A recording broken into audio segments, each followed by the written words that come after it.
Good morning, ladies and gentlemen. I'm assuming I'm live. I am not really certain, but let me do a quick double check, make sure everything is looks like. Oh yeah, I see a YouTube ad, so I guess I'm live. So, anyways, we've had big news on X, on Twitter, on X, on Facebook. The traditional Roman Rite, the Latin Mass. As I said, I don't like that term because, as Pope Leo XIV said, well, you can celebrate the new Mass in Latin too. So, no, it's the traditional Roman Rite was celebrated in St. Peter's Basilica, whatever, a couple of days ago for St. Michael the Archangel feast. So that was great. And of course, the word is, oh, is Pope Leo XIV going to revoke us, whatever Francis's motu proprio traditionis custodes, and restore the Latin Mass? Is he going to uphold Summorum Pontificum of Benedict XVI? Is he going to reinstate it? So we're talking like as if a pope, any pope, has the right, the authority, the power to ban an ancient rite, to abolish an ancient liturgy, and basically make up new ones and establish them as the rite of the new Roman Rite. No pope has the power to abolish an ancient rite, or destroy it, or ban it, or even limit it. And we will see. I'm not just saying that stuff. Actually, just a few days ago, Cardinal Robert Sarah said basically the same thing. He said, is it even possible to ban a liturgy which is like 1,000 years old? Is it even possible? And no, it is not possible. No pope has that authority. Nobody in the church has that authority. Oh, but the pope is the supreme pastor of the universal church. He has right over the discipline of the church. Well, discipline does not mean over the right. We're going to see that too.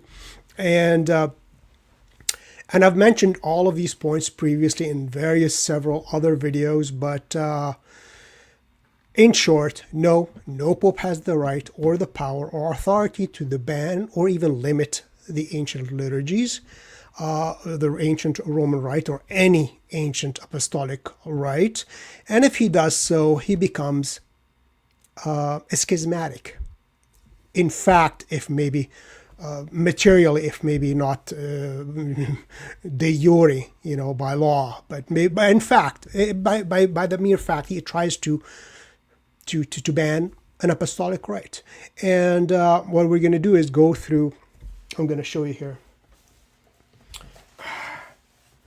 There we go. Well, first of all, this is a really good book, if you can even find it anywhere. Papal Teachings on the Liturgy. I did find it online, the whole thing, somewhere. Tried to find it, I can't remember now. And what we're going to go over a bit today is the Reform of the Roman Liturgy by Monsignor Klaus Gamber.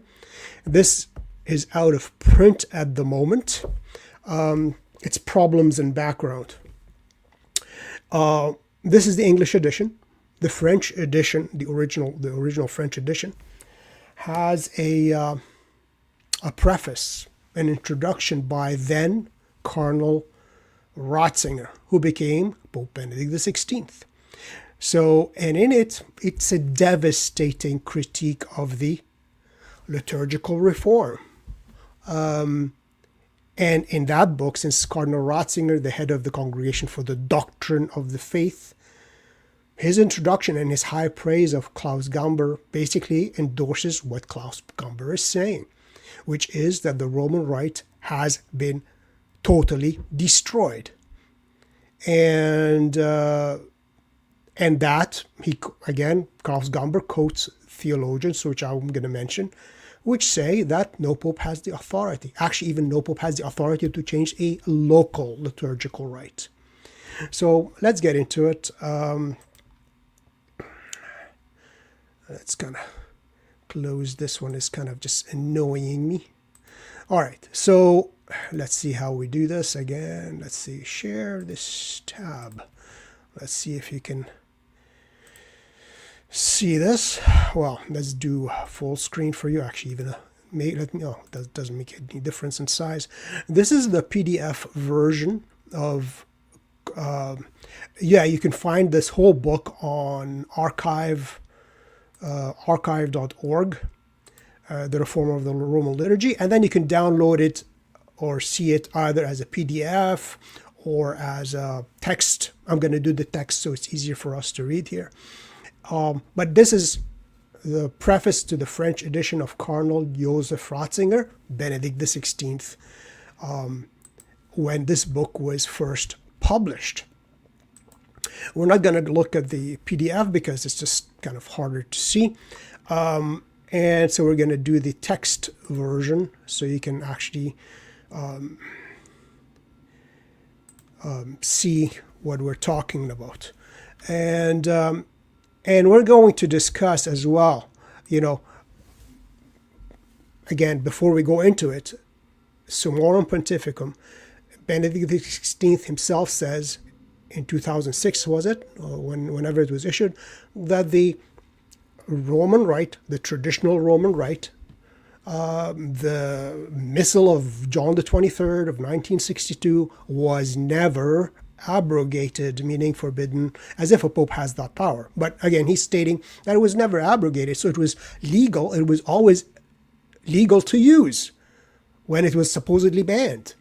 So it was always legal to use. So it was never abrogated. And there is a video, actually, before, maybe I should just show it to you now. This is, I did a video on it. And this is, let me just show it to you. I did this video, the old liturgy was never prohibited, Cardinal Ratzinger. And it's an interview with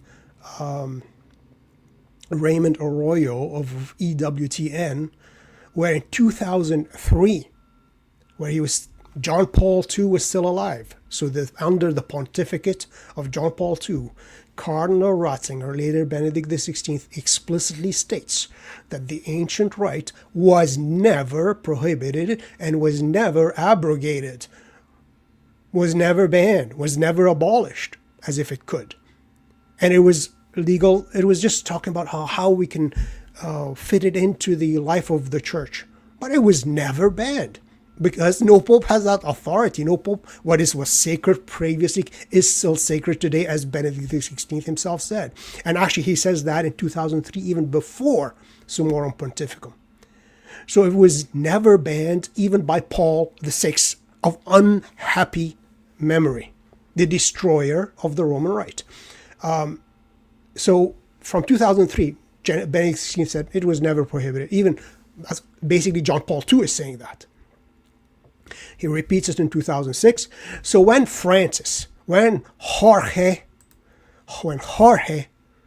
the Argentinian bishop dressed in white, who used to live at a hotel in Vatican City, overturned Summorum Pontificum, he didn't actually abrogate the ancient Roman Rite at all. He just, so even if you reverse a reversal of something which, like he didn't actually say it is banned. He did not say it has been abrogated.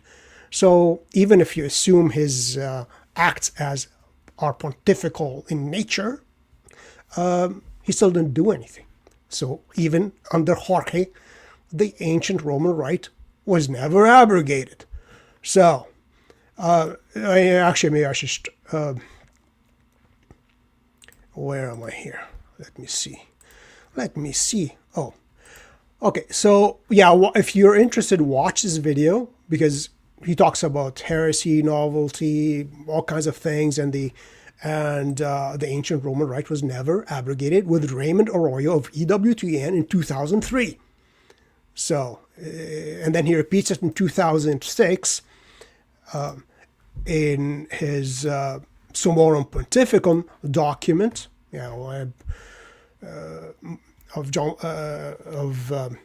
Benedict XVI, he says it is therefore permitted to celebrate the sacrifice of the Mass following the typical edition of the Roman Missal, which was promulgated by Blessed John the 23rd in 1962 and never abrogated.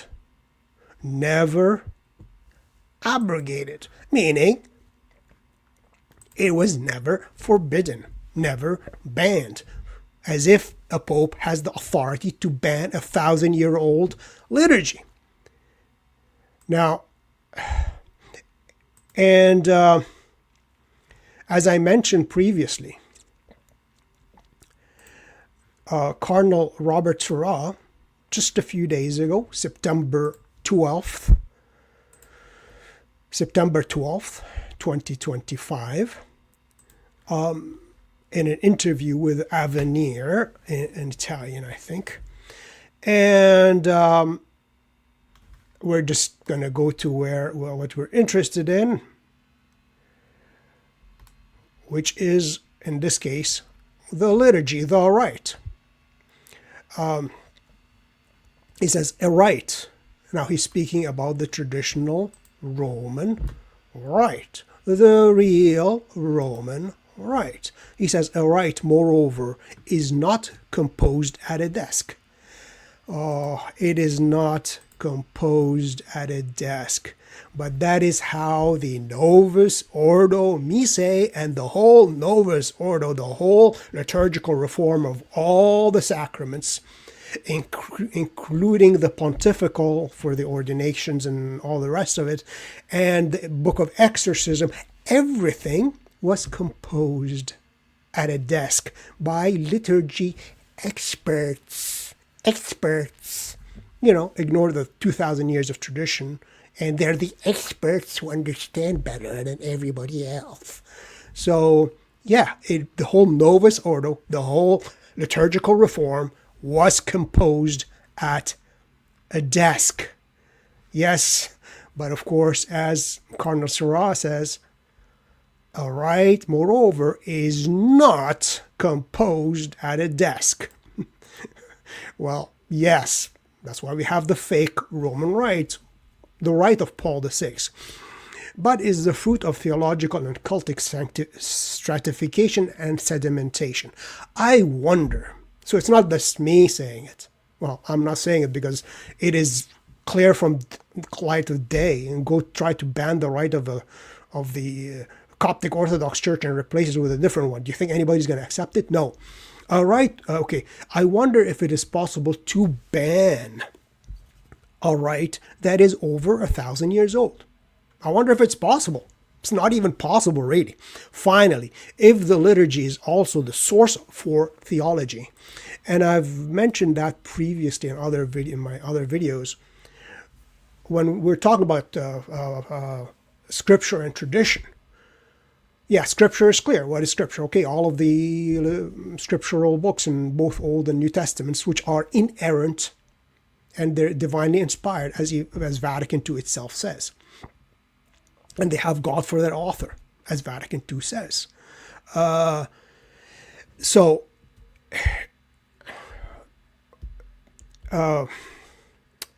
was just looking at a comment and my brain just stopped. So I'll look at the comments at the end of the video anyways. So tradition, what is tradition? Well, tradition is not just the writings of the fathers of the church, which are part of tradition. The very life of the church is tradition. The very ancient liturgies, the lex orandi, lex credendi, the way of prayers, the way of belief, which is the saying of the church, even repeated in the Catechism of the Catholic Church, is embodied in the liturgies. Not the composed at a desk liturgies by liturgy experts in the 20th century. No, they are the living faith of the apostles and the Christians from 2,000 years ago, embodied in the liturgies throughout the centuries.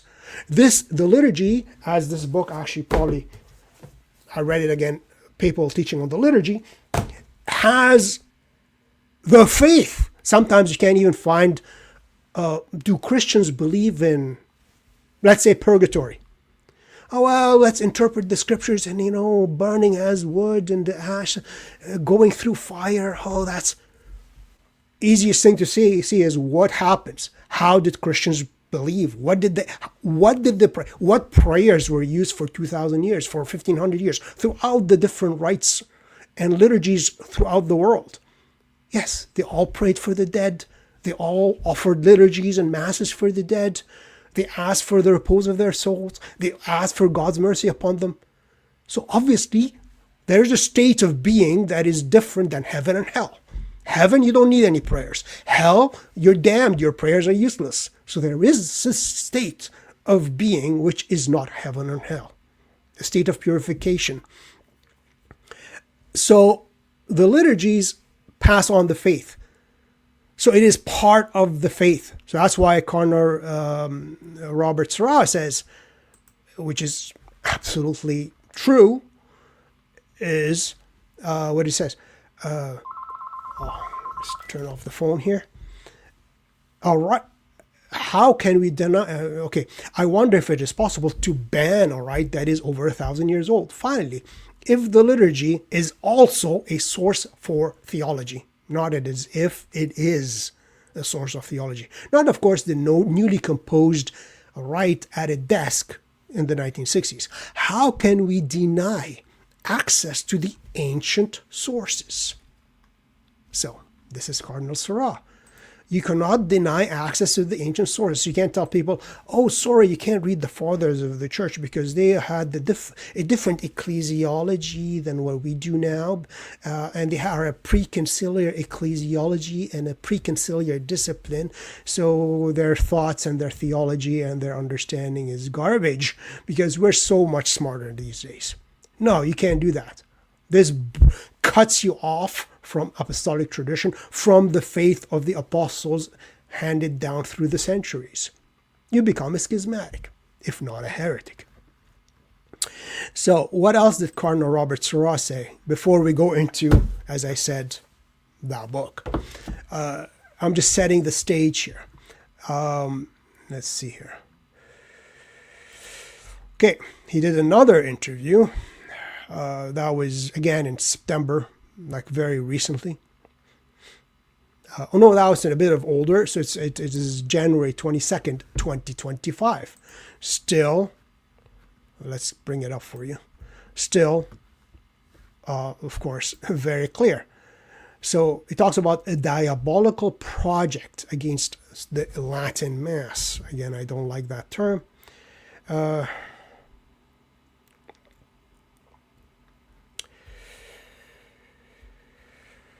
Okay, so let's just actually go to the key quote here, the quote which I'm interested in.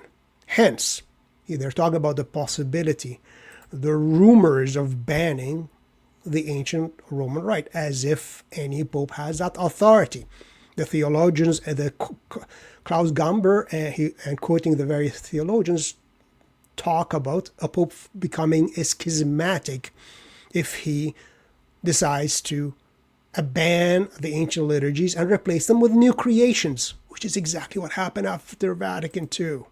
So here's what Robert Sarah says.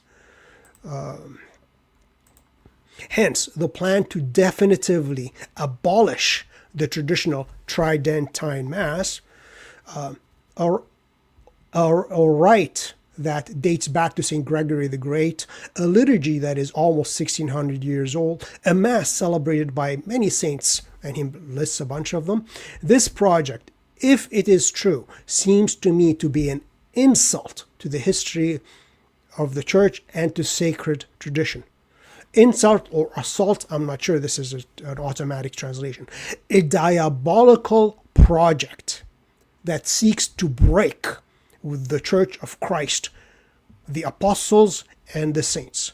So this is nothing less than a diabolical project. There was somebody on X saying, why do you think the bishops are banning the ancient liturgy, the Latin Mass, when these churches are full? And I responded, hatred of God. Hatred of God. The devil hates what is good and beautiful and holy. So to ban it where people are getting their spiritual nourishment from it, is nothing than diabolical hatred. That's all it is. It's very clear.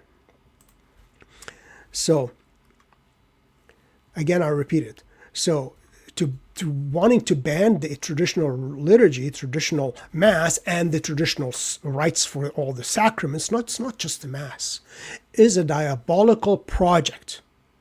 Diabolical project that seeks to break with the Church of Christ, the Apostles, and the Saints. And Cardinal Robert Sarah continues, and remember, he was head of the liturgy discipline of the sacraments in the Vatican, and a very close friend of Benedict XVI. And then he quotes Pope Benedict XVI, reminds us that, and I have here, and I wish he could, here, I'm going to just, look, I have the little mug here, and the quote which Cardinal Robert Sarah says is right on the back. So let's go to Cardinal Robert Sarah again. So, he ends it with saying, the first, quoting Pope Benedict XVI, quoting Cardinal Joseph Ratzinger. And I remember Benedict XVI himself said in his last audience, or was it his first in 2005, that the Pope is not an absolute monarch whose will is law, but he is bound by Scripture, by tradition, by the teaching of the Church. He is bound. He is not free. He is not an absolute monarch whose will is law. Anyways, Pope Benedict XVI reminds us that the First Vatican Council did not define the Pope as an absolute monarch, but on the contrary, as the guarantor of obedience to the word handed down. His authority is linked to the tradition of the faith. This is also true in the area of the liturgy. It is not made by bureaucratic apparatus, but that's exactly what happened after Vatican II with the bureaucratic apparatus and making up a liturgy with Bonini and shoving it down the throat of the faithful. It is that includes the liturgies. And remember this Benedict XVI under Joseph Ratzinger. It is not made by bureaucratic apparatus, but that's exactly what happened. Even the Pope can only be a humble servant of the liturgy's proper development and of its constant integrity and identity. So you can't change the identity of the liturgy with a new one. The Pope's authority is not unlimited. It is at the service of sacred tradition. Yeah, same quote here. So this is what Robert Sarah said. Let me just see here. Closing what needs to be closed. All right. Now let's actually go to we're going to end it with what Vatican I itself says. Because, you know what? Let's just do Vatican I, the profession of faith. Because that profession of faith basically tells you what the faith of the church is. The Catholic Church has 4 creeds, 4 professions of faith. The Apostles' Creed, the Nicene Creed, the Athanasius' Creed, Athanasian Creed, and the Creed of Trent, or Creed of Paul, whatever the Pope was at the time, anyways, the Creed of Trent, which is repeated again at Vatican I, so it is the Creed of Vatican I. So these are the 4 infallible creeds. Creed, by definition, is infallible. Okay? So let's do that, and then we will go into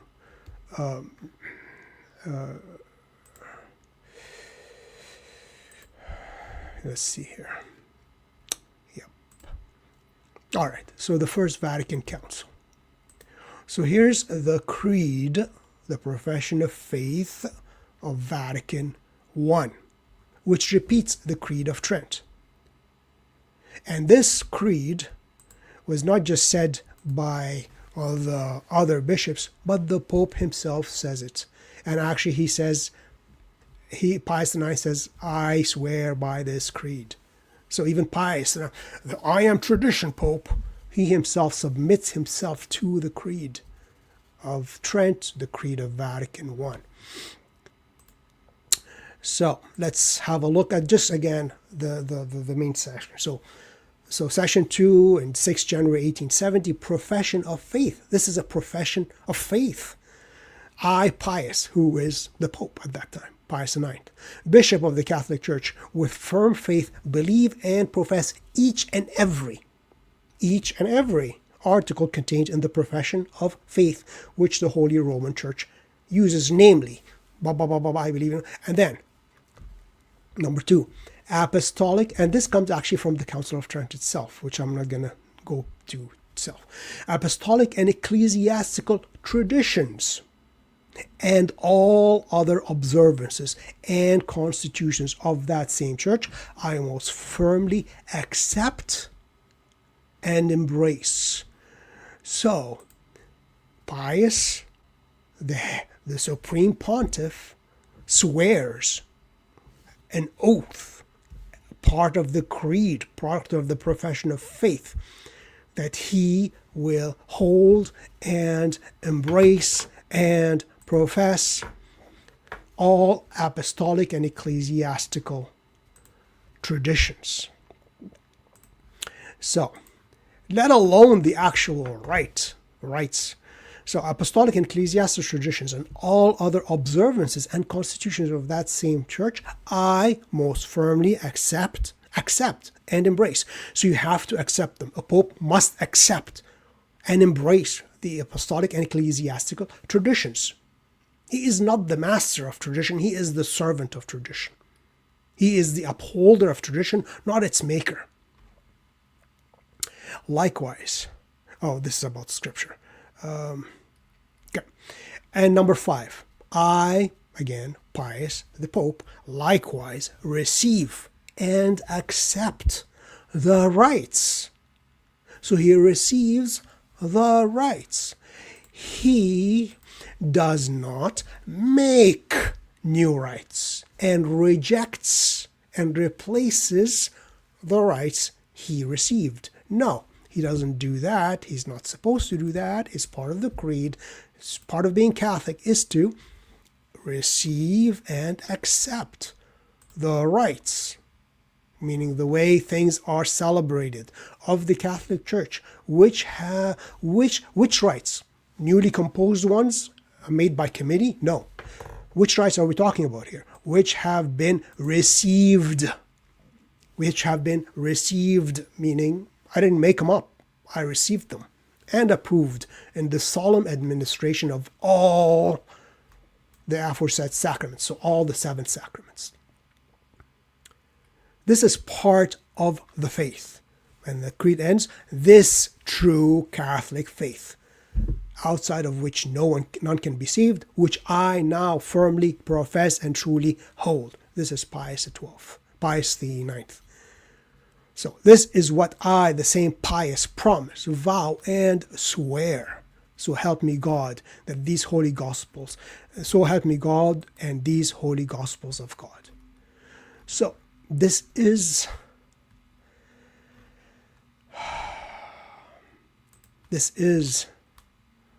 the creed. This is the Catholic faith.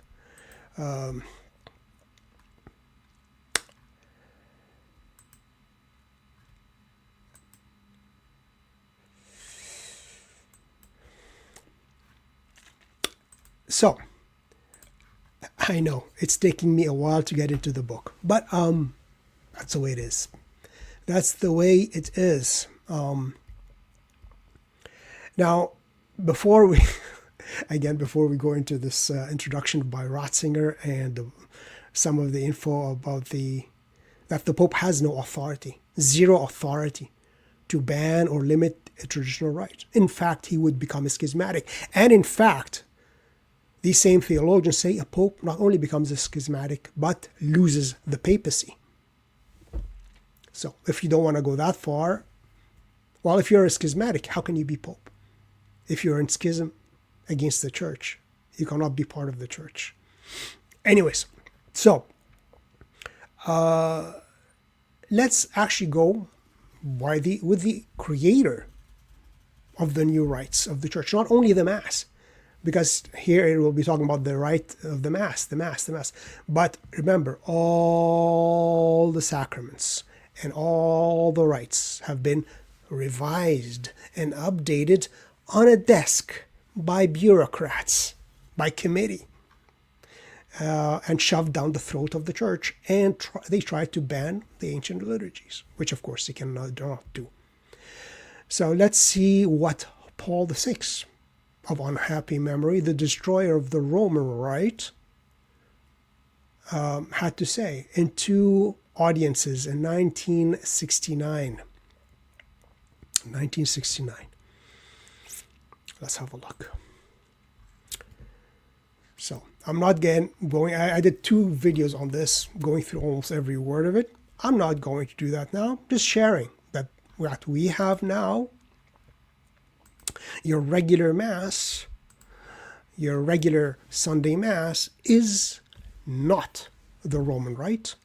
It is a new rite that replaced the Roman Rite.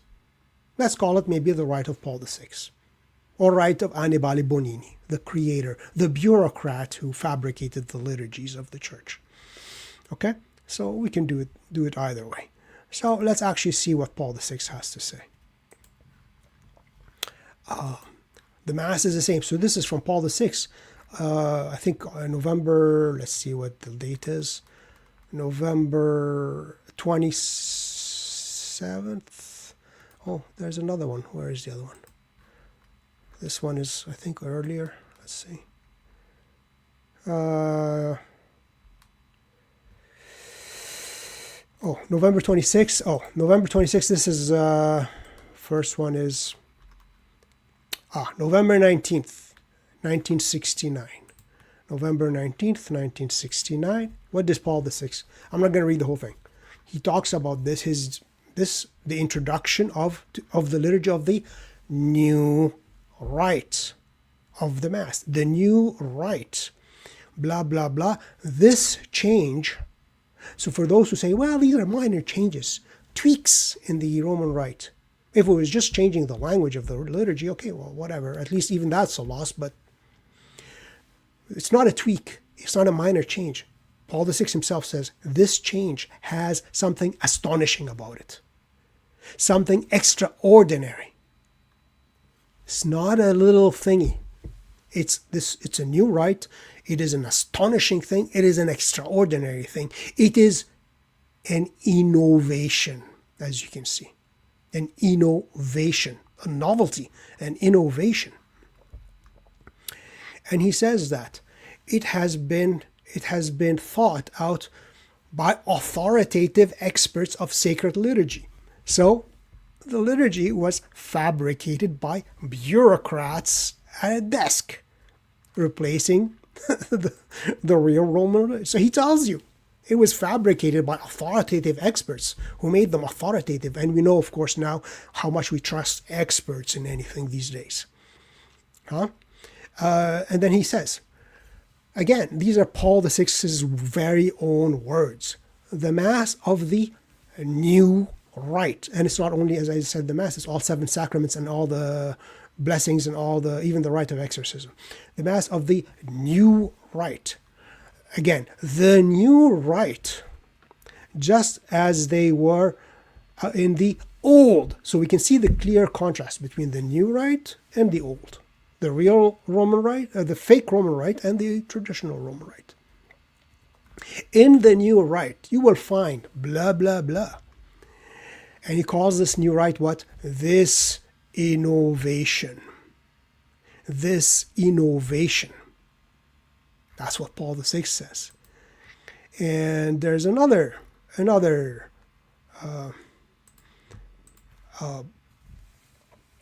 presentation by Paul VI, another audience. This one was November 26, 1969. And what does Paul VI call this? The liturgical innovation of the new rite, the liturgical innovation of the new rite of the Mass. This new rite. So please stop telling me it's the same Roman rite. It is just a minor renovation. It's a minor tweaking. It is not. You either must be stupid or willfully ignorant to say that. Paul VI himself clearly tells you it is an innovation, a novelty, it's a brand new rite. The liturgical innovation of the new rite. This new rite will be introduced. So this new rite will be introduced.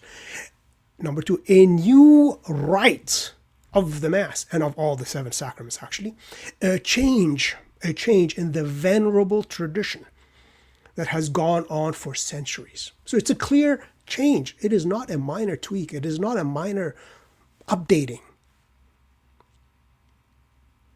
A change, a liturgical innovation, a shocking, like it says before we saw. We must be prepared for this many-sided inconvenience of the introduction of this new rite. It is the kind of upset caused by every novelty. So here he clearly describes his new rite as a novelty. A novelty. And then he repeats, this novelty is no small thing. Again, he tells you, this novelty is no small thing. So it is not, well, it's a minor renovation. It's an updating. No, it's not. It's a novelty. It's a new rite. It's not a small thing.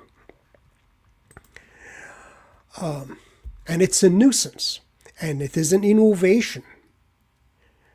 And that this moment is shaking the church. Well, thank you very much, Paul VI. We have reason indeed for regret, reason almost for bewilderment, not only for the changes, but even he's talking here about the language, the loss of the Latin language. You're the one who's authorizing this regret and bewilderment, Paul VI. Again, he says, this new rite. And then he compares it. Now he allows priests in the interim to say, as if he has the authority, he says, but you can see the contrast between the Roman Missal and the new rite. The new rite. So the new rite is not the Roman Missal, because it's not the Roman rite. It's the rite of Paul VI. So you can see that this has, it's coming from the mouth of, what's the saying, mouth of the horse, or whatever the saying, the creator of the renovation, the novelty, himself tells you that it's a new rite. So what else? It's a new rite, it's a novelty, it's an innovation, it's going to cause bewilderment, it's not a small thing, it's astonishing. Do I need to say anything? The very author tells you it's not the Roman rite. The Pope who introduced it tells you himself it's not the Roman rite.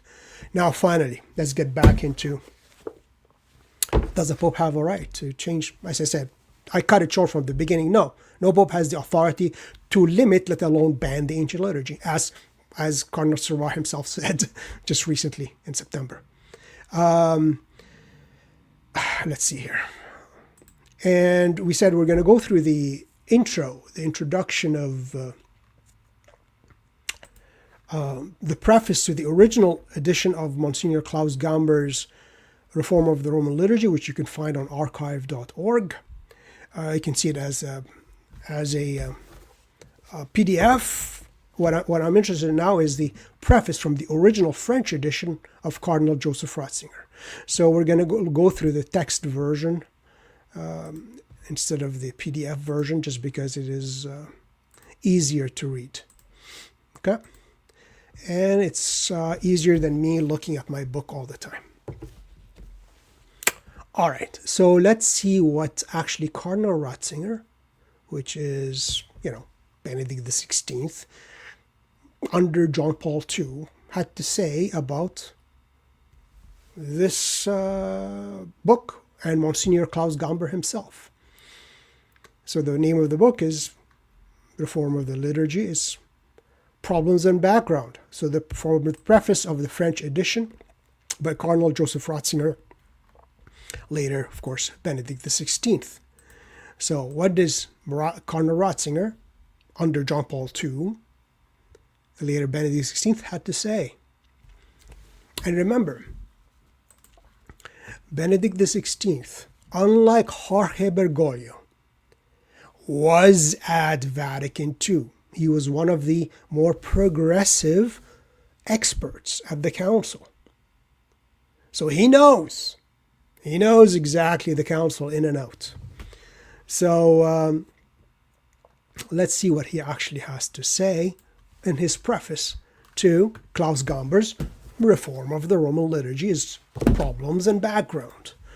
So one cannot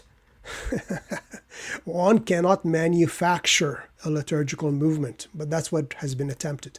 But one can help contribute to its development by striving to re-assimilate the spirit of the liturgy and by defending publicly what one has thus received. So we have to defend publicly what we have received, not manufactured. And then he praises, of course, Klaus Gamber, and he tells him that Gamber supported with all his heart the hopes of the old liturgical movement, the traditional liturgical movement, which wanted to revive all the rites and ceremonies of the church, which not revive them, they were there, but to make people dive into the depths of their riches and understand them more and participate in them more, live the rites received, not manufactured them. So he was all his eyes, the old liturgical movement. And then he talks about J.A. Jungmann, which I mentioned previously, which is in, what did we do this? Oh, that my previous video on the Confiteor, the so-called Third Confiteor. Yeah, it's ancient, from the 8th, 9th centuries. And it is the people's Confiteor. The first one is the priests, the second one is the servers or clergy, acolytes, and the third is the people's. It has to be in the traditional rites wherever they're celebrated. So he mentions, so Cardinal Ratzinger mentions, it's a 2-volume set anyways, mentions him here. So J.A. Jungmann, one of the truly great liturgists of our century, defined liturgy of his time such as it could be understood in the light of historical research as a liturgy which is the fruit of development. Now listen, ladies and gentlemen, listen, Catholics, listen, boys and girls, what happened after the council? The council, Vatican II. What happened after the council, which Cardinal Ratzinger, in his speech to the Chilean bishops in 1988, said that this council restricted itself on being a merely pastoral council that defined no dogma. But some people treat it as a start from zero and as a super dogma. Okay, so what happened after the council was something else entirely. So not the fruit of development. In the place of liturgy as the fruit of development came fabricated liturgy. A liturgy manufactured at a desk, as Cardinal Sarah was talking. Fabricated liturgy. We abandoned the organic living process of growth and development over centuries and replaced it as a manufacturing process with a fabrication, a banal, on-the-spot product. That is your liturgy. That is your regular mass you go to. This is the regular rites of the rites of Paul VI. Banal, on-the-spot product. That's what it is. Because it's a manufactured liturgy at a desk. not the Roman Rite developed over the centuries. Gomber, with the vigilance of a true prophet and the courage of a true witness, opposed this falsification of the liturgy. And thanks to his incredibly rich knowledge, indefectively taught us about the living fullness of true liturgy. And then it continues. So this is from, so this is Cardinal Ratzinger under John Paul II, later Pope Benedict XVI, telling you exactly what the Rite of Paul VI, the Rite of Vatican II is. Fabricated, banal, on-the-spot product that abandoned traditional liturgy, false liturgy, falsification of the liturgy. So now let's go into, does the Pope have the power to ban the liturgy, the ancient rites? Let's go ahead. Let's finish up here. All right, so I'm going to go because I kind of hide. Don't even remember exactly where it is. Made it a bit, oh, here we go. Something big came. Let's see what it is.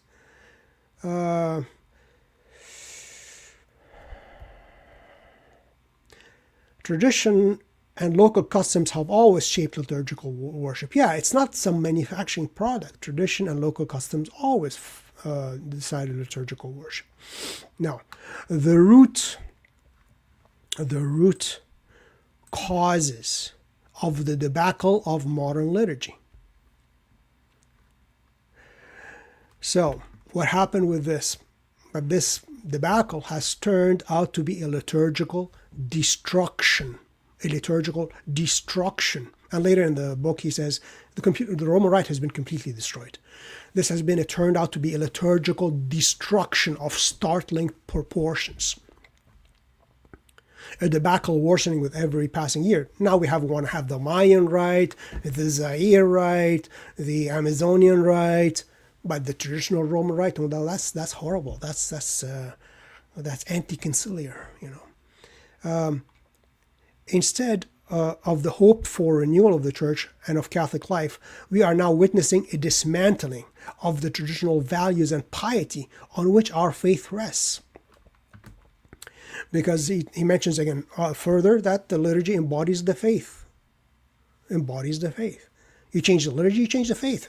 Instead of a fruitful renewal of the liturgy, what we see is a destruction of the forms of the Mass and all the sacraments, which have developed organically during the course of many centuries. Added to this state of affairs is the shocking assimilation of Protestant ideas brought into the Church under the guise of the misunderstood term of ecumenism, a resulting growing estrangement from the ancient churches of the East. As I said this previous in other videos, first of all, ecumenism, Vatican II condemns what goes for ecumenism these days. It calls it false Irenicism. And it calls true ecumenism, says we don't make vague Catholic faith. It has to be explicit. But we say it in a nice way. But what goes now as ecumenism is false Irenicism. And indeed, you look at the traditional Roman Rite, compare it to the traditional Byzantine Rite, the traditional Coptic Rite, traditional Armenian Rite, there's a ton of similarities. Compare the Novus Order to any of these, it is very different. It's the Luther, not even Luther, it's like the Protestant Reformation liturgies, false liturgies. So the resulting growing estrangement from the ancient churches of the East, that is a true turning point from the common tradition. So this novelty, this renewal is a turning away from the common tradition that has been shared by the East and the West up to this point in our history. So you talk about ecumenism and wanting to unity with the Orthodox. You're introducing false liturgy, which estranges you more from the ancient apostolic rites.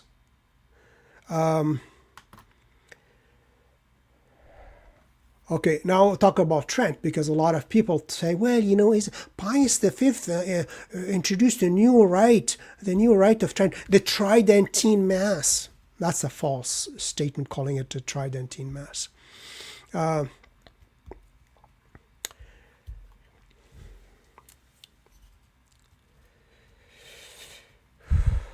It is entrusted to the Pope with the publication of an amended missal, uniform for all. What exactly did Pius V do?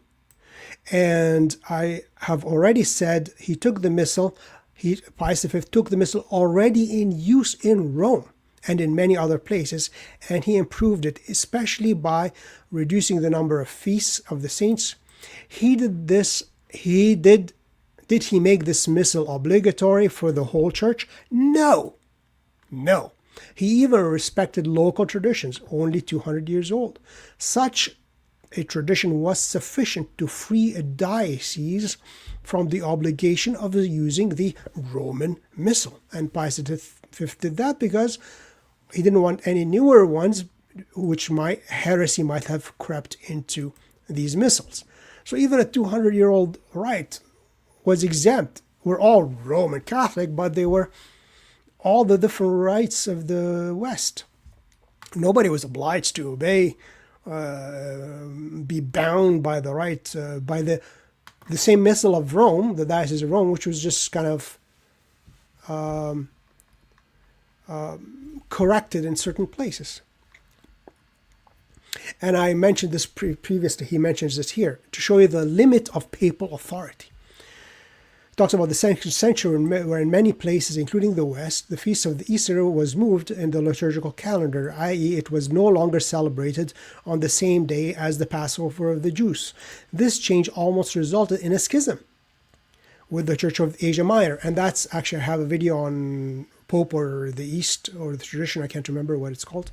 But in it, Pope St. Victor I threatened in 150 or 160 AD, threatened all of Asia Minor with excommunication from the Universal Church if they would not adhere to change their tradition, their date of Easter, to coincide with the date used in Rome and Alexandria and most of the other parts of the church. They said, no, sorry, we have innovated in nothing, and it is better to obey God than man. We are keeping the tradition we have received from St. John the Apostle and St. Polycarp. So we're not going to change anything we received. So, and St. Irenaeus intervened with Pope St. Victor, saying, these guys didn't change anything. This is their tradition. But nobody said the Pope doesn't have universal jurisdiction, as the Catholic Church says. But there is a limit to that jurisdiction. He can't just go up and say, well, you guys give up your right. No, he didn't even tell them to give up their ancient rites they used. He just simply said the date of Easter. And they said no, and they were right. They kept the tradition. And it says here, in the end, Pope Anicetus and Bishop Polycarp of Smyrna reached an agreement. Since both churches were able to cite existing traditions, each church was allowed to follow its own local tradition. So, but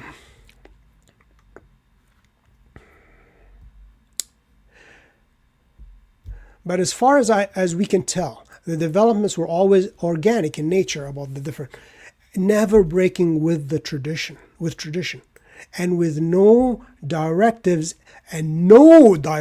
emanating from the church hierarchy. So the church hierarchy never intervened in the liturgy. Plenary and local church councils concern themselves only with eliminating abuses in the actual execution of liturgical rites. The relevant question, is the ritus modernus, the modern rite, a new rite? A new rite? Or does it represent an organic development of the traditional Roman ritus Romanus, the Roman rite? And we've had that clearly stated by Paul VI himself, that it is a new rite, an innovation, a novelty, something astonishing, not a small thing. So from the very author of the of the new Ritus Modernus, it tells us it's not the Ritus Romanus.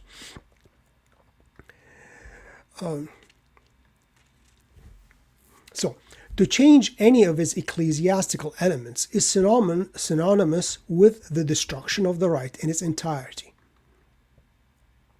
So this is what happened during the Reformation with Martin Luther, and he goes into it. So yeah, basically change any of its essential elements is synonymous with the destruction of the rite in its entirety.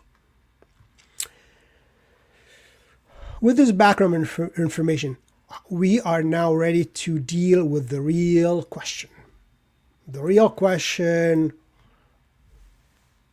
almost an hour ago, I started the video is does the Pope even have the authority to ban the ancient liturgies? To ban an ancient rite? Does he even have that authority? Now, finally, we will reach that point. Does the Pope have the authority to change a liturgical rite founded on apostolic tradition and developed over many centuries? We have already discussed and shown that in the past the church hierarchy did not exercise a strong influence on the development of the liturgical forms, probably even any influence. It simply sanctioned the rite that grew out of local custom, and even the church practice of officially sanctioning a rite emerged relatively late. So basically in the 16th century, only after printed liturgical books became popular. Before that, nobody had to sanction a rite, a tradition, a liturgy. In the West, this practice began after the Council of Trent, so in the late 16th century. And it is defined in Article 22 of the Constitution on the Sacred Liturgy, referring to Canon 1257 of the Codex Juris Canonici. It says, the supervision of the sacred liturgy. Now here's the point. Depends solely on the authority of the Church, which resides in the Apostolic See, and in accordance with the law of the Diocese of Mission. Therefore, no other person, not even a priest, may add, remove, or change anything in the liturgy on his own authority. And actually, this is a quote from the Council of Trent, where it says, not just actually, this adding the Apostolic See part is added recently. But at the Council of Trent, this part, it says, no one, whomsoever, can change any part of the liturgy by his own authority. Whomsoever, which includes the Pope. The Council did not elaborate on the term supervision of the sacred liturgy. Sacra liturgia moderatio. Supervision, moderation. Means, what that exactly means. If we consider past practices and customs, however, the term cannot, if we consider past practices and customs, the term cannot mean the type of sweeping revisions of the Mass ritual and the alteration of the liturgical texts that we are now experiencing. Rather, we must understand the real meaning in a larger context. So I'm not going to bore you with all of that. So the argument could be made that the Pope's authority to introduce a new liturgical rite, that is to do so without a decision of a council, can be derived from the full and highest power, plena et suprema potestas, he has in the Church, as cited at the First Vatican Council. But as well, we saw the Creed of Vatican I. We saw in the Creed of Vatican I that the Pope himself swears to embrace and hold on to and accept the received liturgical rites used in the administration of the sacraments. So even in the profession of faith of Vatican I, the Pope says, I accept and embrace and defend and foster the received rites and traditions. So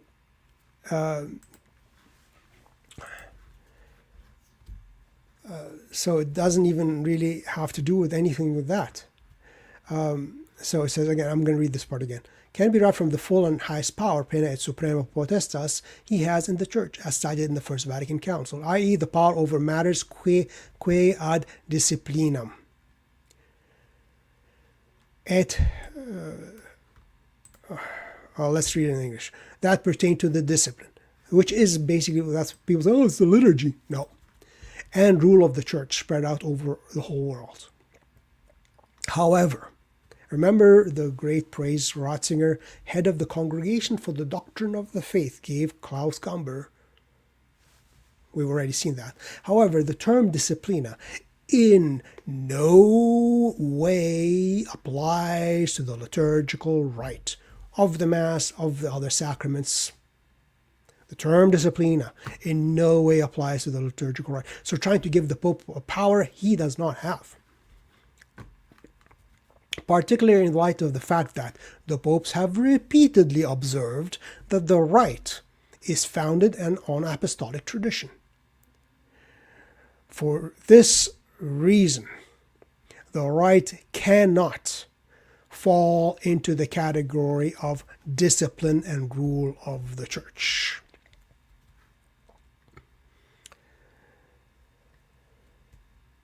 And then he quotes Pope Innocent I. But anyways, to this we can add that there is not, so again, for those who are, oh, the law, the church has the law, the Pope has the power. Well, here it is. Where is this?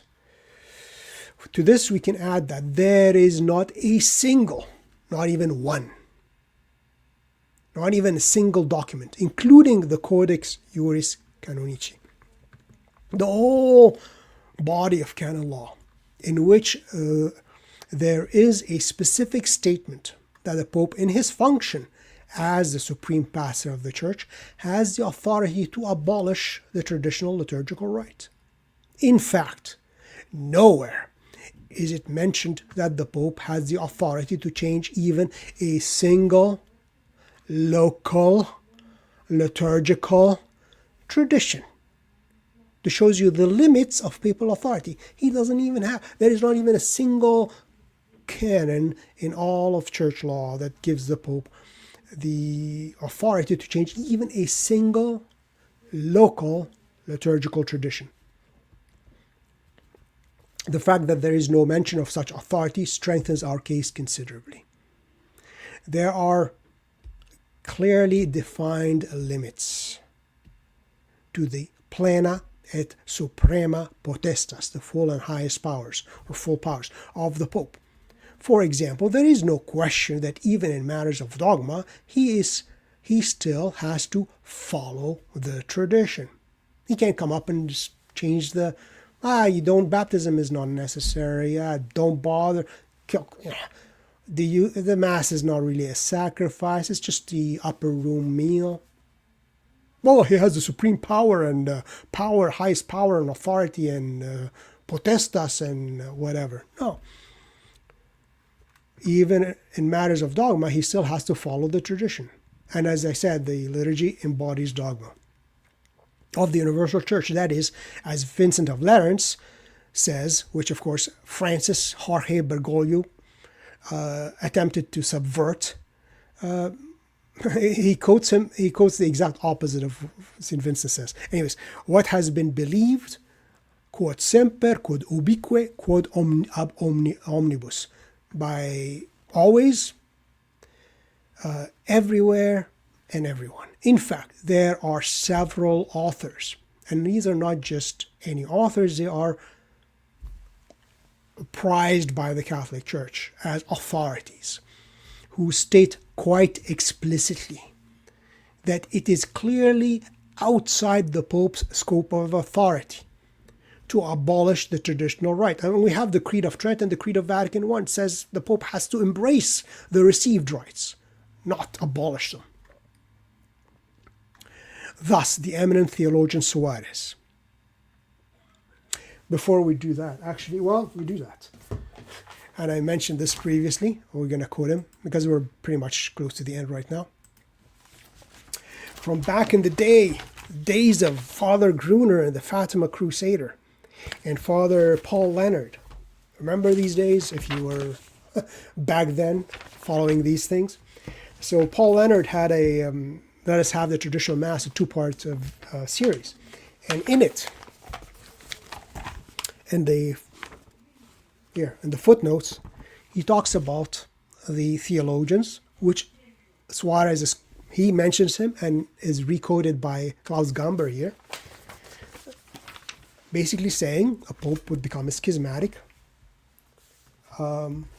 if he attempts to ban the traditional liturgy. Let's have a look here. Actually, I have it. Let's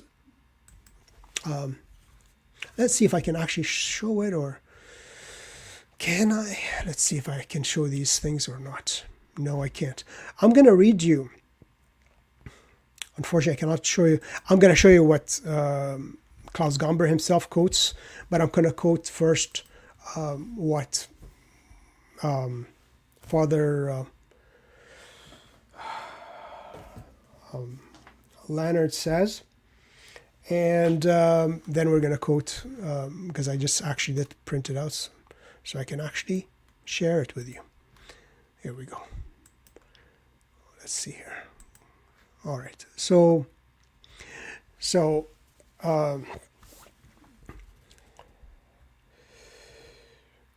okay. So here's the quote. Cardinal Juan de Torquemada, Order of Preachers, 1388 to 1468.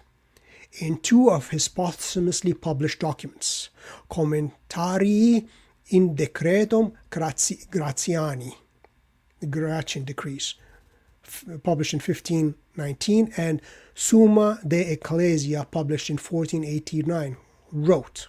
So this is Cardinal Juan de Torquemada, OP, writes, in this way, the Pope could, without doubt, fall into schism, especially in this. Especially is this true with regard to the divine liturgy. As for example, he did not wish personally to follow the universal customs and rites of the church. Personally, not try to actually even impose new ones on the church and ban it, even personally. Thus it is that Innocent states in De Consuetudine that it is necessary to obey a pope in all things as long as he does not himself go against the universal customs of the church. But should he go against the universal customs of the church, he need not be followed. So clearly it says here a pope would fall into schism, no doubt, if he, especially with regard to the divine liturgy, if, for example, he did not wish to personally to follow the universal customs and rites of the church. And then Francisco Suarez, which is then now quoted again in Klaus Gamber. So I'm going to read the quote from Father Paul Leonard, and then we're going to see Klaus Gamber, basically the same quote to it. He says, Francisco Suarez, S.J., Society of Jesus, 1548 to 1617, called by Pope Paul V, Doctor Eximus et Pius, excellent and pious doctor, usually considered the greatest theologian of the Society of Jesus. He says, a pope falls into schism. A pope falls into schism if he departs himself from the body of the church by refusing to be in communion with her. The pope can become a schismatic. Let me see here, because this is another page here. Give me a second. Oops. Got the wrong one here. What happened? Oh, a pope becomes a schismatic. Let me make it bigger. In this manner, if he, the Pope, does not wish to be in proper communion with the body of the church, a situation which would arise if he tried to excommunicate the entire church, as Pope St. Victor first contemplated excommunicating half the church, because of the date of Easter. Or as both Cajetan or Cajetan and Torquemada, we talked about Torquemada just recently, observe, if he, the Pope, wished, so he would become a schismatic, if he wished to change all the ecclesiastical ceremonies founded as they are on apostolic tradition. So if he wanted to change all the ecclesia, and what did Paul VI do? That's exactly what Paul VI did. So let's go back to finish up here with Klaus Gamber. So here it is. So in fact, there are several authors who state quite explicitly that this is clearly outside the Pope's scope of authority to abolish the traditional rite. Thus, the eminent theologian Suarez, who died in 1617, citing the even earlier authors such as Cajetan, who died in 1534. And Torquemada, actually, we just talked about that, took the position that the Pope would be schismatic if he, as is his duty, would not be in full communion with the body of the church, as, for example, if he were to excommunicate the entire church, or if he were, again a quotation, if he were to change all the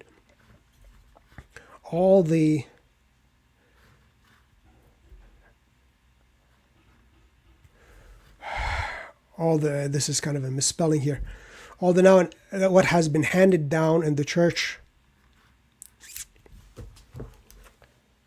Why is this all messed up here? Let me look at, I'm going to just, give me a second, I'm going to look at my book.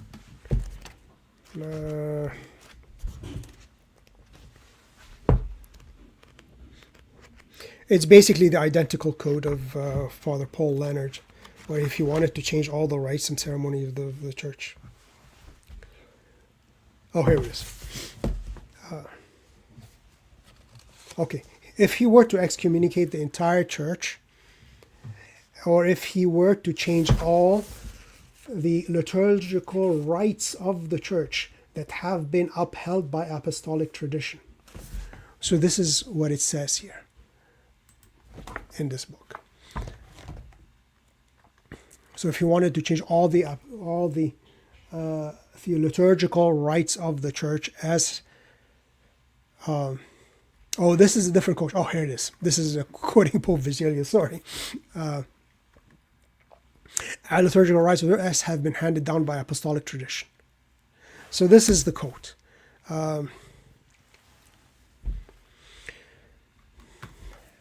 As we examine the issue of unlimited papal authority and how it relates to the authority to change the established liturgical rite, if the statements made by Suarez still is not entirely convincing, this argument just may be. The already established fact that until Paul VI, there has not been a single pope who introduced the type of fundamental changes in liturgical forms which we are now witnessing.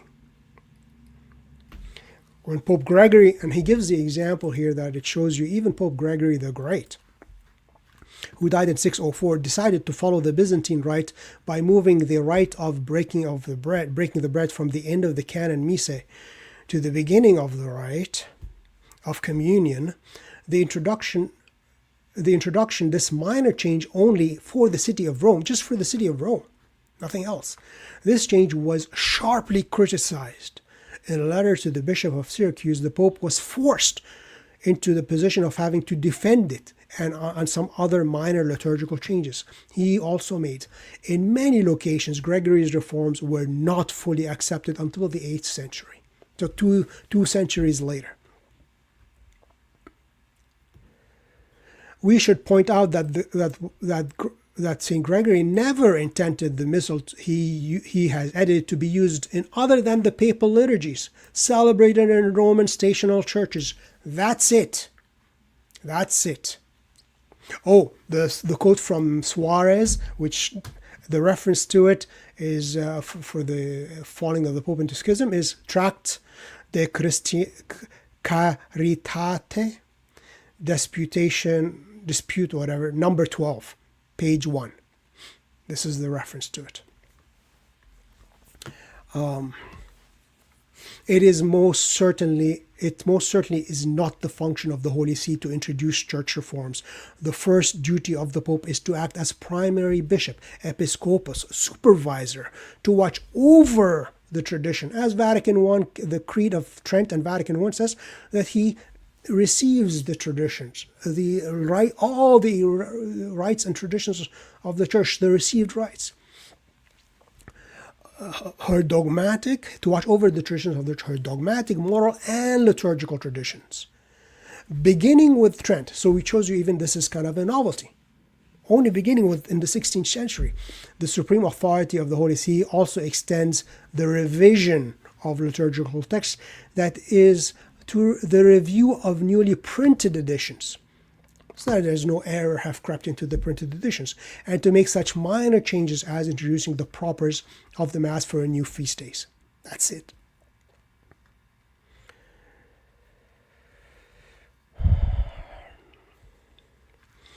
That is what St. Pius X did when, following the task assigned to him by the Council of Trent, he reviewed the Curiae Missale, the Missal of the Curia, which had already been used in Rome and in many parts of the Western Church.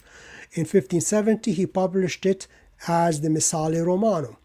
We can definitely say that the Missal published by this Pope was not a new Missal. It was a new Missal. It wasn't a new rite. It was not a tridenting rite.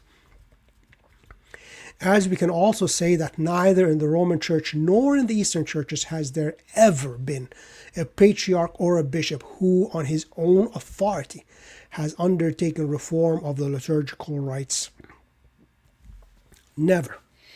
He talks about the Moscow Patriarchate with minor changes for the Russian Byzantine Rite to conform to the Greek usage, caused a schism, which lasts up to today. Well, now we have the old believers, old ritualists. So he finishes. It is not only is the Ordo Missae of 1969 a change of a liturgical rite, but that change also involved a rearrangement of the liturgical year. So not only the rites were changed, the whole liturgical year was changed. In the feasts of the saints, everything was changed. The countless innovations, Paul VI uses that word, introduced as part of the liturgical reform, have left hardly any of the traditional liturgical forms intact. Since there is no document, there is no document that specifically assigns to the Apostolic See the authority to change, let alone to abolish, the traditional liturgical rite. And since further it can be shown that not a single predecessor of Paul VI has ever introduced major changes to the Roman liturgy,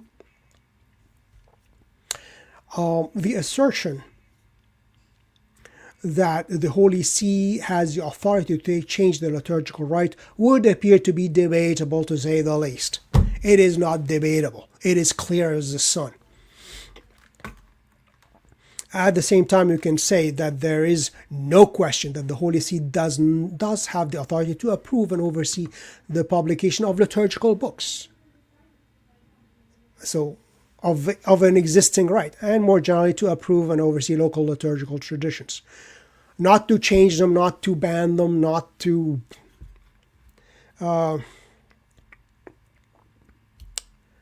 given that the liturgical reform of Paul VI created a de facto new rite.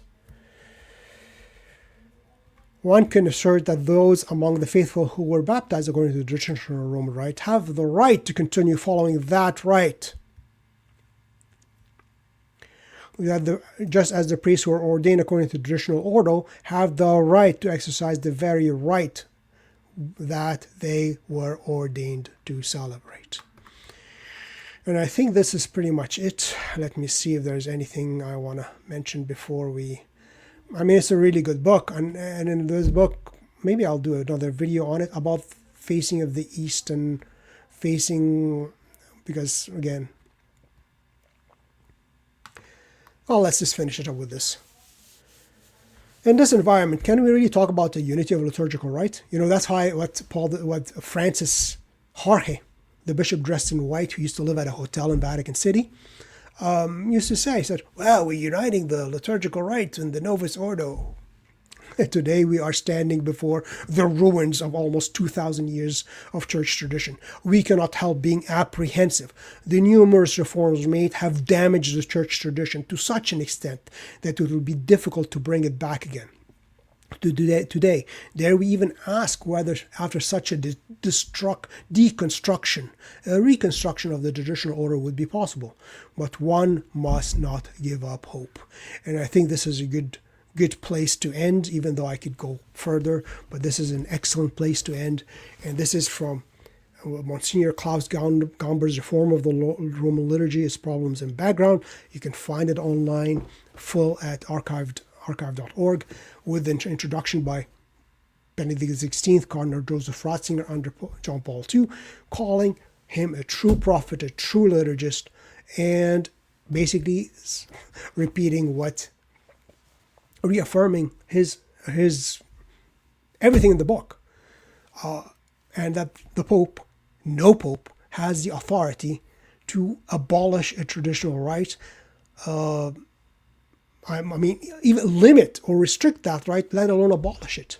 There's not even a single document in the entire, not code of canon law, the entire codes, like the old huge codes of canon law of church history, not even one code gives the Pope the explicit authority to change even a local liturgical tradition, not the whole universal church.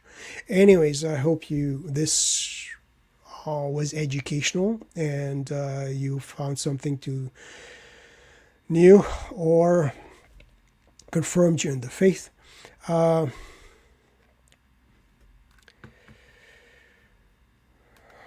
And should I comment on any of these things? Well, I'll just end it with one person says, well, I presume you oppose Vatican II. I bet you this person has never read Vatican II. And I guess Cardinal Ratzinger, as head of the Congregation for the Doctrine of the Faith, opposed Vatican II because he explicitly told the Chilean bishops in 1988, which I did videos on, that Vatican II, basically it was the least of all councils, because Vatican II itself restricted itself to being merely a pastoral council, dealing with pastoral questions, and defined no dogma at all.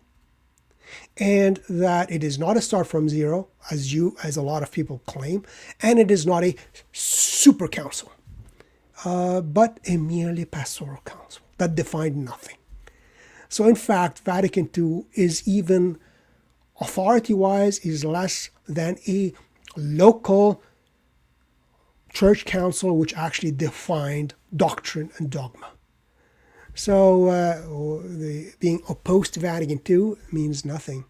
I mean, Cardinal Ratzinger, who was an expert at Vatican II, Benedict XVI, himself said that what happened after the council was basically a total destruction of the liturgy.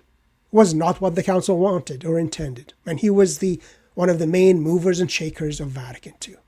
So yeah, let's get over with this. In opposed to Vatican II, every Catholic should be opposed to novelty and innovation in doctrine, in discipline, and in liturgy. Okay, that's it. That's all. Hopefully you enjoyed this video. Like, subscribe, and share, and see you next time. Bye-bye.